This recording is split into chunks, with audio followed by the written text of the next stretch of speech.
If you want to become a runner in 2024, then this video is for you. Hi, I'm Coach Lily. I am the Director of Coach and Training Development at Body Brain Alliance.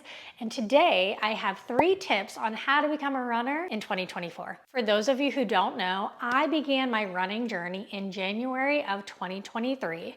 And since then have run hundreds of miles over the course of the last several months and have raced in 2 half marathons. There was a point in my life where I had no interest in starting to run. There's also a point in my life where I wanted to start running but wasn't exactly sure where to start. So I applied some of the skills we actually teach our clients in Alliance Coaching. Most of us know it's important to identify what our general running goal is. We want to know what we are working towards and how important it is to make sure that we are following some type of program or working with a coach specifically on running or being able to follow through with that running so that we can be the most successful. But what do we have to do now to make sure that we follow through in being a more consistent runner so we can get closer towards that goal? Number 1 is to find and tell your support system about your goal. For me, I had to make sure that when I planned to run, that I told my spouse about it so that he could handle everything at home with childcare, and also showed up for me in those moments where I really didn't want to run,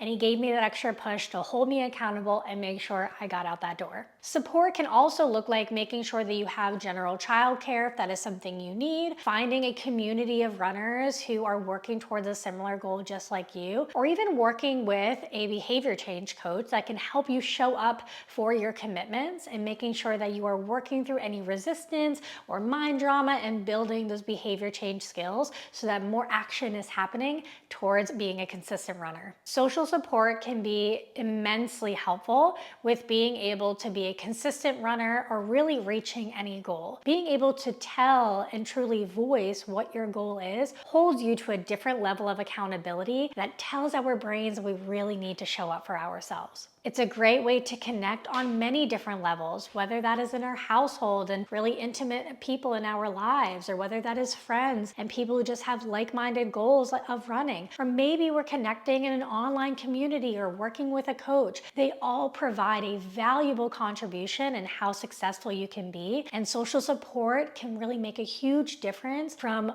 thinking about running to actually doing the run. Number 2 would be to actually schedule your runs. There is a huge difference for me on the weeks that I schedule my runs and know when and what days I'm going to be completing them in preparation for that, versus the weeks that I try to make a decision on the fly on a day-to-day basis. While I truly enjoy running, if I'm faced in the moment of the question, do I want to go on a run right now?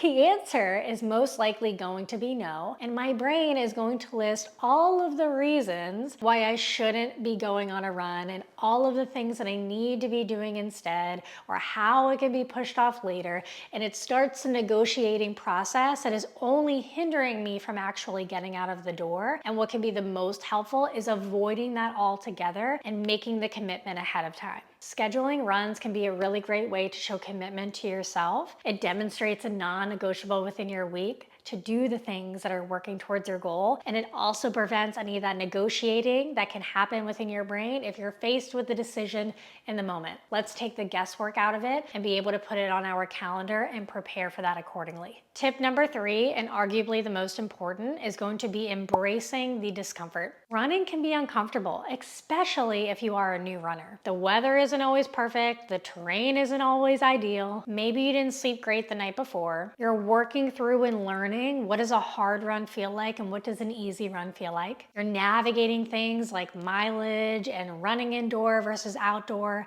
and ultimately, something that a lot of people don't talk about is boredom. By accepting and embracing the discomfort that sometimes comes with running, it allows us to have amazing growth opportunities for not only our physical capabilities, but also our mindset capabilities. It's a great way to build your discomfort tolerance, knowing that you can be uncomfortable, but you can still show up and do the thing anyways, because the benefit to you completing it allows for so much more growth and opportunity on the other end. You are getting closer to a version of you who follows through and shows up and does the thing anyways, even if it was the last thing you actually wanted to do. With embracing the discomfort, it allows us to say, okay, not all runs are fun, but each run is going to get me closer to my goal.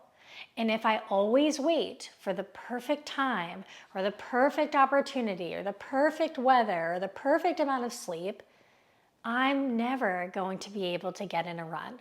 What does it feel like to show up and do it when you are a little bit tired, when the conditions aren't perfect? What can you gain from that? What can you learn from that? What benefits can you get as a runner and overall as a growth opportunity working towards your general goals by showing up anyways? Sometimes the best thing for you is the thing that you don't want to do. Sometimes the best thing for you is the thing that causes us a little discomfort. And running can do that.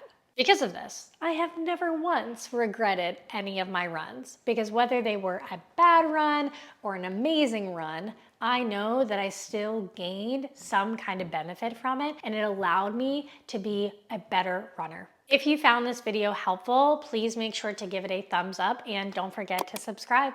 See you in the next video.